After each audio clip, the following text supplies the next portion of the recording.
We don't have much time. You have a heart out in 1 minute. I just want to know, what do you think goes down in November? And how hopeful are you for the future? Because it seems to me like we're fucked no matter who wins. Because the chaos that we're seeing, the civil unrest that we're seeing, it's going to either accelerate or spread one way or the other. So I think that if we're going to hold together, we have to make a decision. Either fundamentally the American system is good but flawed, and we need to work on the flaws within the system, or fundamentally the American system sucks and was rooted in slavery and bigotry, and we need to rip down the entire system.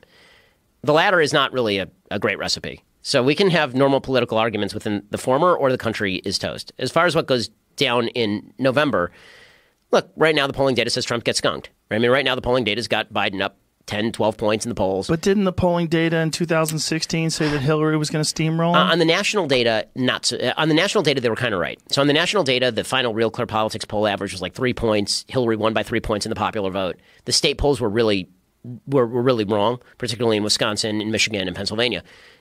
On this one, because Trump is universally losing in like all the swing states and is in spitting distance in Texas, he's got a lot of ground to make up right now. Listen, Biden is running almost the ideal campaign. He's not alive. He's a not alive person. And as it turns out, beating a dead horse is actually kind of tough, right? He's like,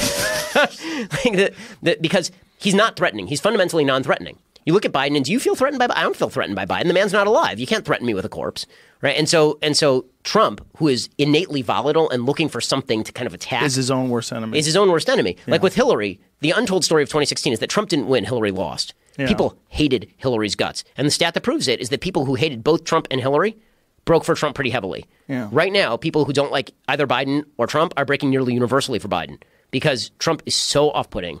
And I've said for a long time, politics is about the art of making it hard to vote for your opponent and easy to vote for you.